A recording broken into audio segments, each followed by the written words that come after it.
Welcome to BNEWS Special Reports. I'm Phil Gallagher. Tonight we have something a little different for you, or today. As you know, town meeting concluded last week, and there were two items of particular interest and informative interest. At the beginning of every town meeting, there's an opportunity for town management to present town meeting reports. As I said, there were two of significant interest this year. One was Paul Sagarino, the town administrator, giving a report on the town budget overview, and this is important from the standpoint of being post-pandemic. Also, it covered a lot of issues relative to upcoming capital projects. The second one is by Elizabeth Bonventre, who is the planning director for the planning board, and she covered the town master plan, which has been a long time in making, but also the changes that have been made at the State House relative to high-density zoning. So our crack staff, if you didn't get an opportunity to see the entire town meeting or these presentations, our crack staff has edited out both of those presentations and packaged them up for this program. Let's have a look. I guess I could start by just saying thank you to everybody. There's a lot of thousands and thousands of hours that go into producing this budget, and we owe a great deal of thanks to those committees that have reviewed it, to our staff that has produced it. You know, I'd like to personally thank John, Whitney, and Juling from our town hall, as well as the staff of the Select Board's office for putting together all the paperwork on this. I'd also like to give a great debt of gratitude to the Ways and Means Committee and the Capital Budget Committee. They spent countless hours reviewing all of these items in excruciating detail, I can assure you. And we owe them a great debt of gratitude for their commitment to the town. So I just want to say thank you before we start. All right, John.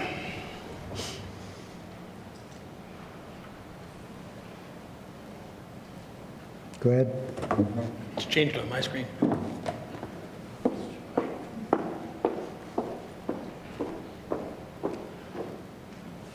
on the next line.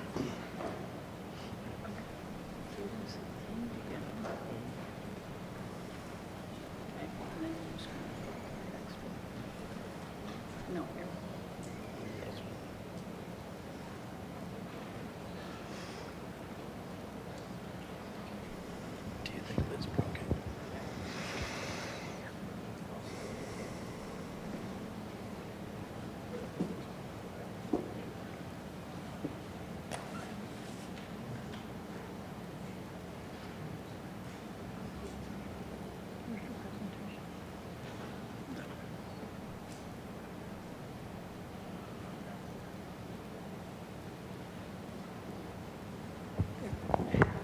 Thank you, Amy.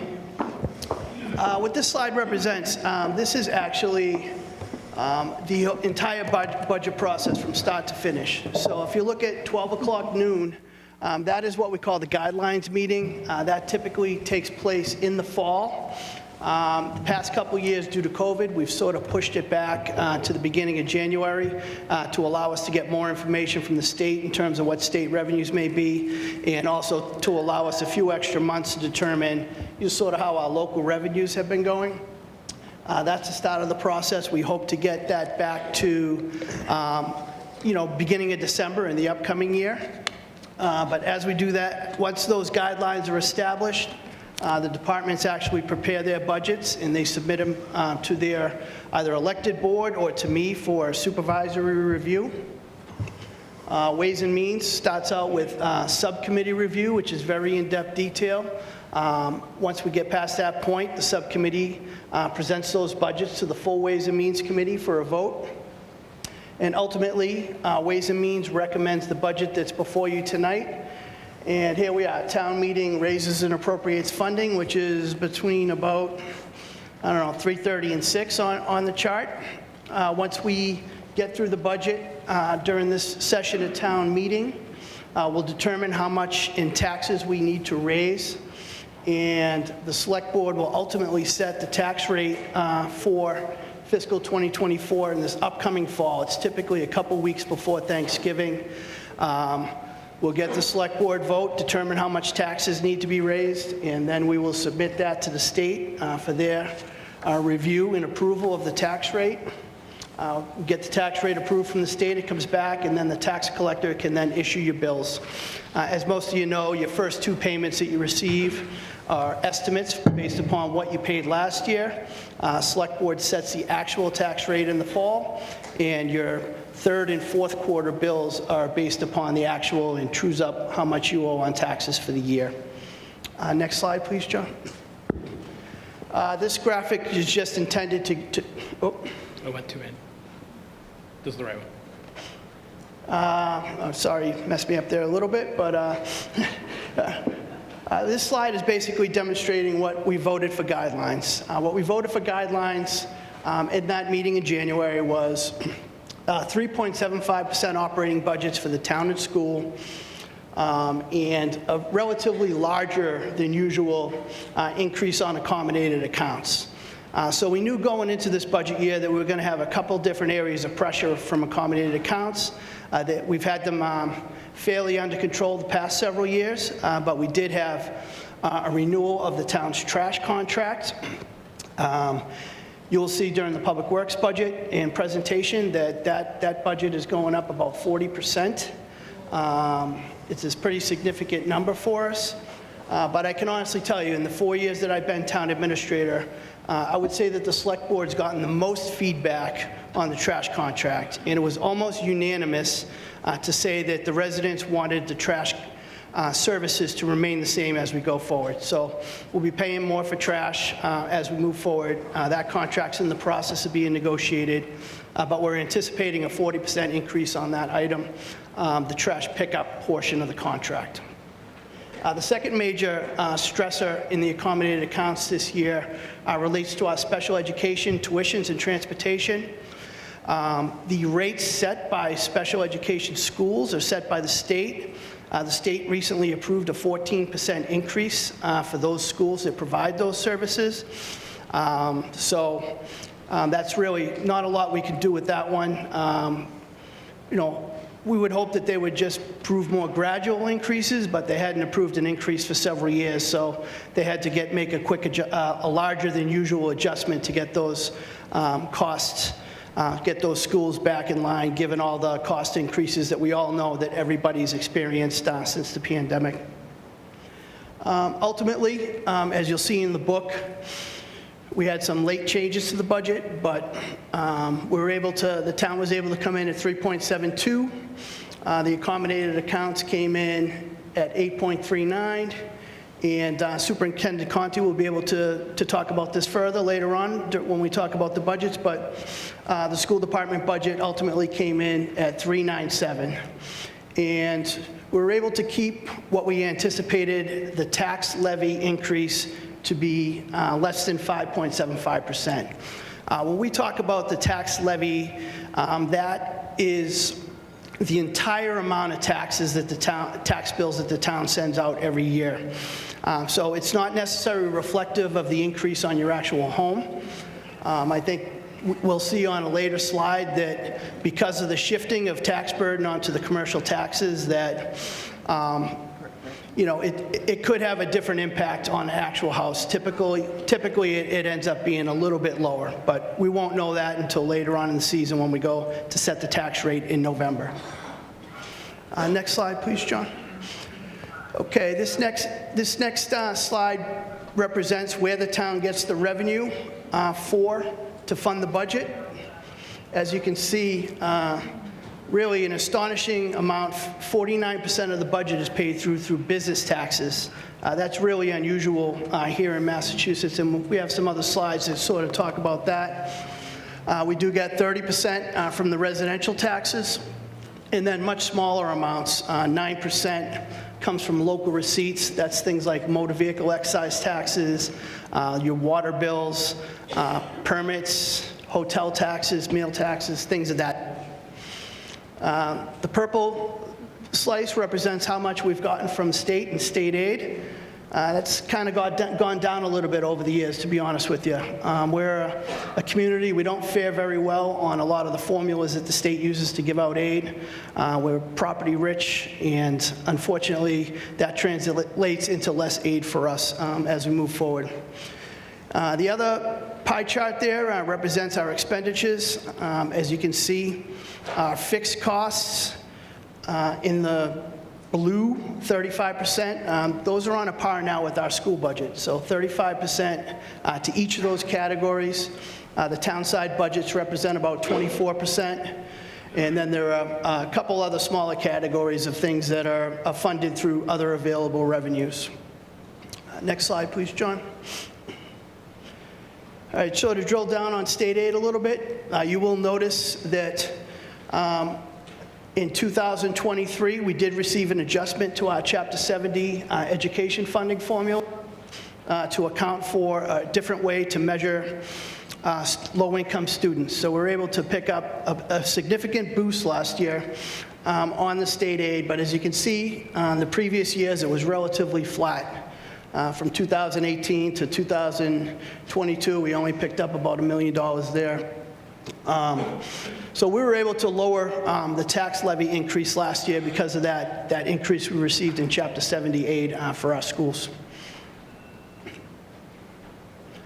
This is a slide I was referencing earlier. The top line represents what the actual tax levy increase was over a period of a few years. And the bottom line represents the impact on the average single-family tax bill.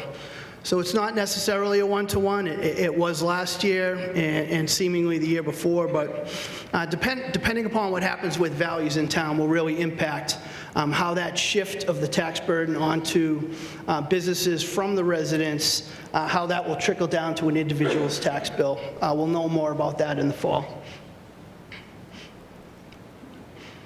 Okay, so just as a general rule, our residential tax rate is considered very low, 43rd out of 351 cities and towns. And I will tell you, if you actually look at the list, there are a lot of smaller places that have $5 tax rates. Think smaller towns in Western Mass, communities that don't provide the same level of services that, a community maybe from Worcester East may. A community like Burlington, which has a school system, public safety. So I think if you looked at it just on similar sized communities, our tax rate looks even better for our residents when compared to comparable communities. But in any event, 43rd lowest in the state. On the commercial side, we work really hard to balance out the commercial tax rate as well. There's only 120 towns that have enough commercial activity to actually do a split tax rate. And of those, we skew towards the higher end, 92nd out of 120 that do have a split rate. But I will tell you that we do work to make sure that that rate is competitive too, because when it comes to attracting businesses, we're in competition with our neighbors, the Walthams, the Lexingtons, the Woburns, and we need to make sure that we have a tax rate that's competitive there as well. So here it is. Here's the magic potion that makes Burlington really special in terms of being a municipality.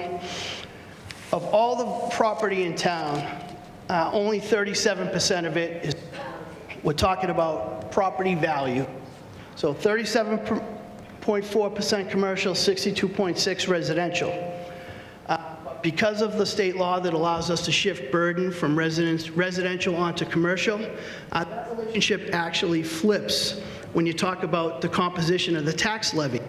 So out of the tax levy, 37% commercial property pays 62% of the property taxes. And likewise, if you look at it a different way, 62% of the resident value in town pays 37% of the tax levy. So that is a really unique relationship. There's very few communities in the state, let alone smaller suburban residential towns that are able to do that tax rate shift and have enough commercial activities in town to make it a very, very valuable transaction to our residents. As you can see, the state average, John, I'm sorry, the state average is 82% residential and 18% commercial in terms of who's picking up, who's paying the tax dollars in the tax levy. Local receipts, as I previously mentioned, these are some of the categories like motor vehicle excise tax, hotel tax, water revenue, building permits, things of that nature that the town collects locally. We've benefited greatly. Again, having a strong local economy gives us a leg up compared to many residential communities on what we're able to collect in local receipts. And currently, we have it projected that local receipts will cover almost 10% of the budget. So that's pretty good. Local receipts took a significant hit at the beginning of the pandemic, but they've started to fight back, and they've made a good recovery, except for maybe one area, and we'll get to that a little bit later on in the presentation. Common question we're often asked, these are the town's reserves as we head into town meeting. The first column sort of demonstrates free cash. Free cash was certified at almost 25 million. We used $1.3 million in the January town meeting. We have proposed tonight $8.9 million. Approximately $5 million of that is on warrant articles, and the additional funds we'll be using strategically. We're going to pay cash for things that we would normally borrow for. And that's important as we go forward and we think about all the major projects that the town has to undertake over the next few years. Fox Hill School, Police Station. We're trying to clean up, and if we don't have to borrow money, we don't want to borrow the money because we know that we got some big borrowings coming up in the relatively near future. So although we're using about $8.9 million, we're using less of that, and we're using an amount that we typically use on warrant articles, and the remainder of the money, we're using cash to pay for something that we would normally borrow for. So you'll see that as we go through the warrant. The next column was stabilization, which is the town's rainy day fund. We have about $10 million in there. We've used a little bit of it over the past few years, but we've been able to replenish that once free cash was certified. We prefer to keep the stabilization fund where it is. We'll also be doing an analysis with the Ways and Means Committee moving forward as to where should these balances be as we move forward. There's really no set criteria. Every town does it a little different. Some towns have a lot of money in stabilization, no money in free cash. Other towns have nothing in stabilization and all in free cash. So we'll have to come up with what's right for Burlington, but I can tell you that our reserves are in a very strong position. A minimum of 10% of expenditures on an annual basis is considered solid, and we're well above that amount right now. But we do have some large projects coming up in the next few years, and we do believe that that free cash will come in handy in terms of funding some of those projects as we move forward. The last reserve, excess levy capacity. That is the difference between what we can levy under Proposition 2.5 and what we do levy. So this body, through our boards and committees, the town has been very judicious in using all the tremendous amount of tax revenues we generate every year. We're very thoughtful about it, and I can assure you, you can see here that we're 13 million below what the town could tax without any sort of override or debt exclusion. So that's also a reserve for us, and it's a real credit to town meeting, to our boards and committees for being fiscally conservative in terms of how we utilize tax dollars here in Burlington. Our budget goals have remained the same over many years. We always want to present to you a budget where we try to maintain services. We've been prioritizing our investment in our infrastructure as we move forward, taking care of a lot of very important capital projects over the past few years, and we do have quite a few still on our agenda as we move forward. Control fees. We've always had a process here where we'd like as much of the town's budget supported by ordinary tax revenues, as opposed to some communities like to charge a fee for everything. As we move forward, we may have to reconsider that, but for now, we're able to propose a budget without the generation of new fees, whether it's a trash fee or fees for students to play sports at high school and things of that nature. That's just never really been on the agenda here in Burlington for us. We're constantly making adjustments to our long-term liabilities, specifically our debt, our pension, and the infamous OPEB obligation. You'll see in the budget that we have budgeted for an OPEB payment right off the schedule that town meeting adopted several years ago, so we've been able to maintain that plan. And we'll constantly be looking at our long-term liabilities to try to see how to best manage those for the residents and the taxpayers. And lastly, over the past several years, due to the ARPA funding, we've utilized $500,000 a year of ARPA money to replace our revenue that we lost during the pandemic. That was a 3-year plan. Revenues have been catching up, but we'll be backing off the use of that going forward. I think this is the last budget that we'll be using ARPA money to supplement that.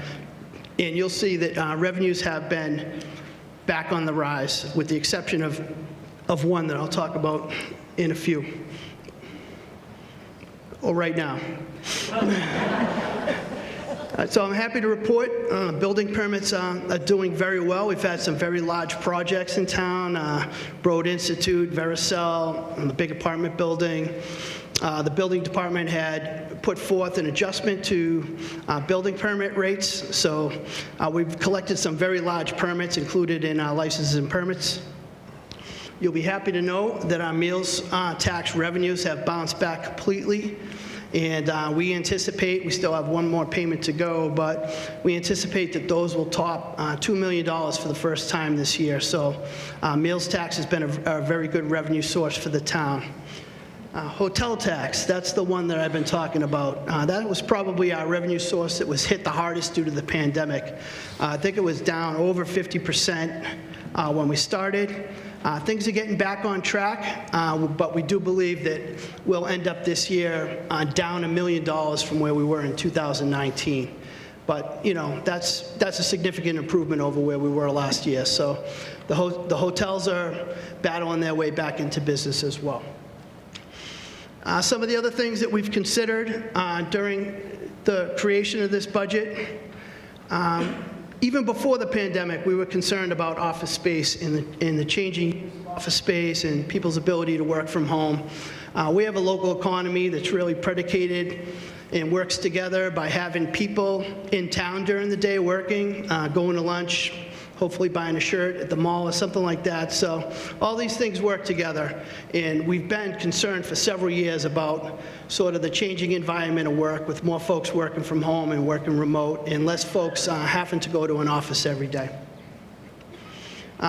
Due to that, you know, we've been closely monitoring expiring leases in town. We haven't seen any wide-scale cancellation of leases. In fact, many of the premium companies that exist in town have continued to pay their leases and have renewed. But we are concerned about downsizing as we move forward. A lot of these leases through the pandemic were longer, 5, 7, 10-year leases. And, you know, the results of what happened with those we'll be keeping a close eye on as we move forward. You'll also notice that in order to nurture that commercial district that really allows us to shift a lot of that tax burden onto our businesses from the residents.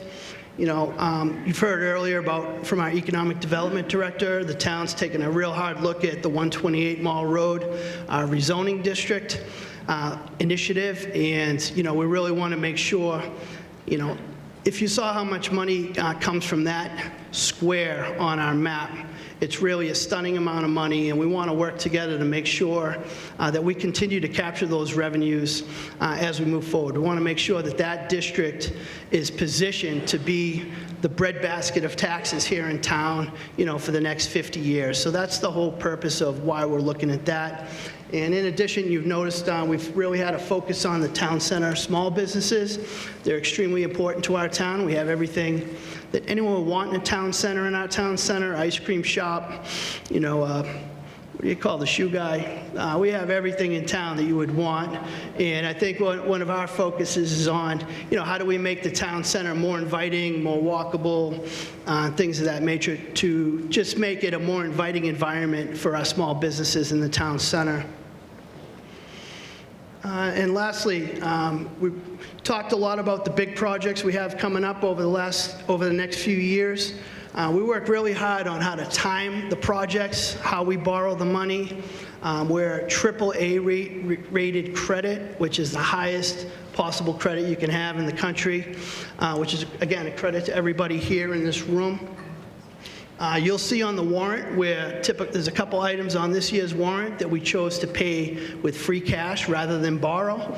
By paying it in cash, we no longer have a 20-year payment stream.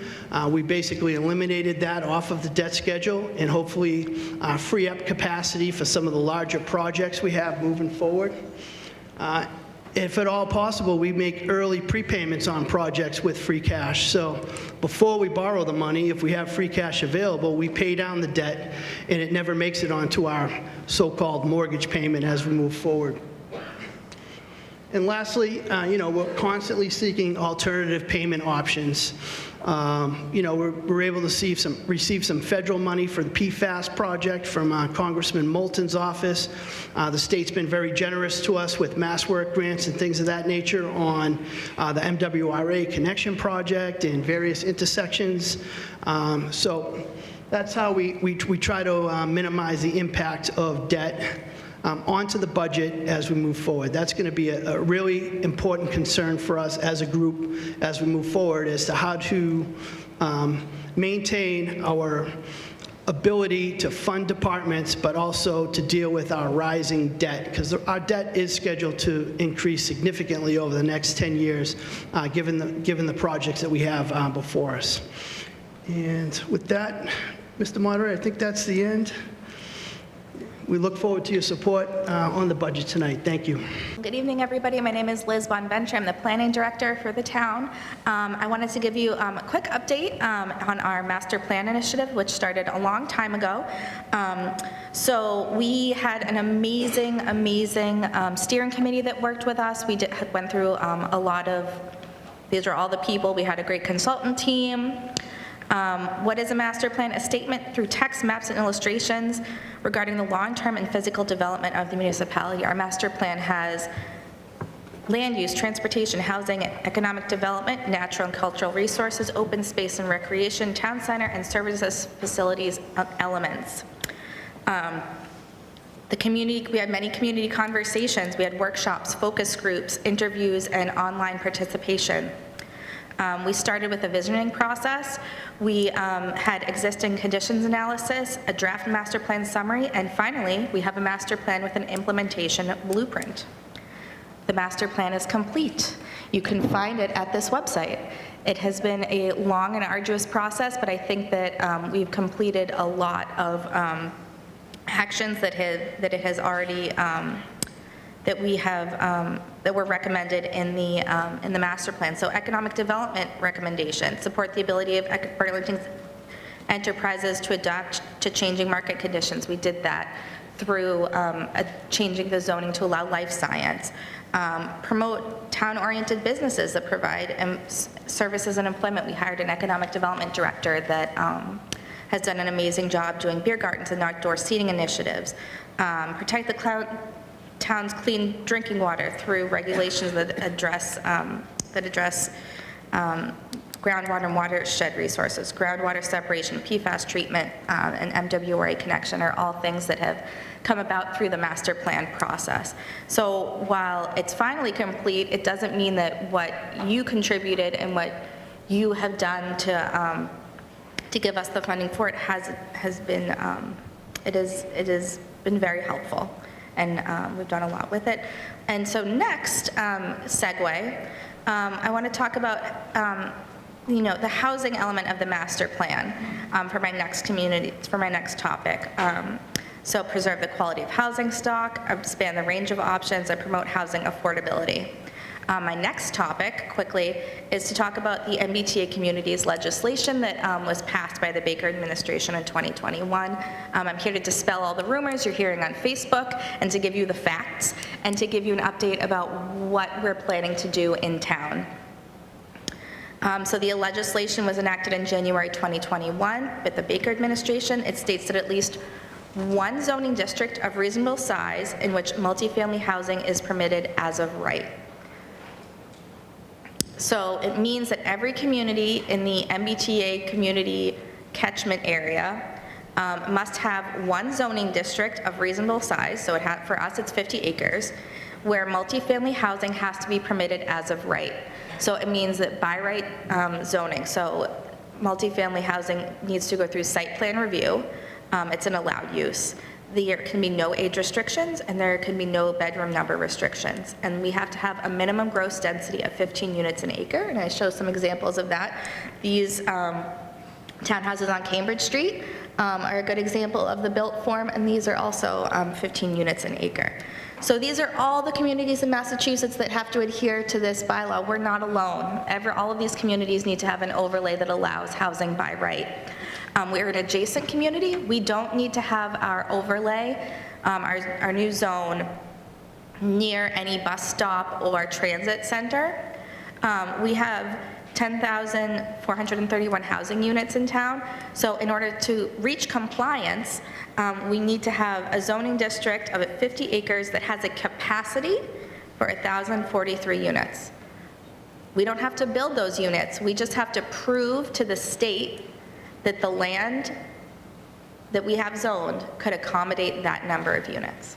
They may never be built, but we have to prove to the state that our zoning could potentially allow it. So what is this not? The 3A law does not have anything to do with 40B. It does not require the construction of the units. It just requires that the zoning be in place. It doesn't require us to pay for new infrastructure. It doesn't supersede Mass DEP, and it doesn't allow for the communities to waive these requirements. Why is the state doing this? So from 1960 to 1990, the state permitted more than 9,000 units of housing. From 1990 to today, the state has permitted less than 500,000 units of housing. There's a 200,000 unit shortage of housing in the state, and the high costs are a disadvantage for the economy. We risk future job growth moving outside of Massachusetts, especially in the new post-COVID economy where people don't have to work in any specific location. We have the highest and fastest growing home prices and rent. So it's basically an economic, the state has basically deemed that the lack of housing is an economic disadvantage. What are the consequences of not complying? There's a lot of rumors flying around, what if we don't comply? We don't, it's a choice, we don't have to comply. And so in order to be eligible for MassWorks, local capital projects, and local housing initiative funding, we need to be compliant with this law. So we will remain eligible for funding from these initiatives. So we utilize these grant funding sources for all sorts of things. Signalization at 3rd and 4th Ave, we got over $3 million. 3rd and 4th Ave wouldn't have been able to be built if we didn't have access to this funding. The Peace Pass water treatment facility, that we received more than $4 million from the MassWorks grant program to do that. And also the Middlesex Turnpike redesign. So from 95 to the Lexington line, that redesign a few years ago, that all came from these funding sources. And to date, we've received over $9 million. So it's a really great revenue source when we need to do large capital projects. The other thing, this is the real hammer. On March 15th, the Attorney General stated that communities that fail to comply may be subject to civil enforcement. So the Attorney General's office is prepared to take action to enforce this law. So it's not something that I take lightly. So it's, so what's our plan? So the plan is to create a new compliant overlay district. So an overlay is a set of regulations that are applied to a property within the overlay zone. So it's like you have underlying zoning, and then overlay goes on top. And so that means that you can either, as a developer, you can either use the underlying zoning, or you have the option for this new zoning, and the new option would be multifamily housing. So credit should be given where it's due. This body has been so proactive on permitting affordable and multifamily housing. We're above our 10%. Therefore, I think that credit should be given where it's due. Some of this overlay should go over existing multifamily housing. You guys have done a great job, and I'm proud to work in a town that's so proactive when it comes to housing. So places like Hallmark Gardens, Beacon Village, and Lord Byron should all be included within this overlay. The next is Burlington should think strategically about where we put this. We can use this as an economic development tool. We have parcels. We have a sand and gravel parcel on Adams Street that's in very old use. Properties 3 across from Corporate Drive could use a revamp. One Wayside, the Microsoft building, it's this tiny building in a sea of concrete that nobody is going to anymore because they're all working remotely in the tech sector. And any Class C office building, I think of A and B Street. Areas that could really use a little oomph. And then the other places off of what Melissa Tentaklis talked about with her Mall Road Middlesex Turnpike initiative is to think big. What is going to happen with retail in the upcoming years? We have the Staples Plaza. Kohl's is a huge parcel. In the next 20 years, what's going to happen there? The AMC parcel. So it's just use this as a tool for economic development, and we can incentivize mixed use zoning. So we can incentivize housing on top of commercial development. The timeline. January 2023, we created a subcommittee. We submitted an action plan to the state. We're at Maytown meeting now. The next year, we're going to work with our consultants. We have consultants from VHB who are working with us to do zoning, language, and GIS compliance, and we're going to do continue community outreach. We need you to vote to approve the new MBTA zoning in May 2024. And on December 31st, 2024, the state is going to require full compliance. And so now I would like you to take out your phones and take a picture of this slide so that you can follow us on social media, get more information at our website, and if you have any questions, reach out to us. We're always here. And with that, Mr. Moderator, I yield the floor. If you found those reports as informative as I did, we will post the entire PowerPoint package for both of them on our website at bcattv.org. That's it from the news desk. Thank you for joining us.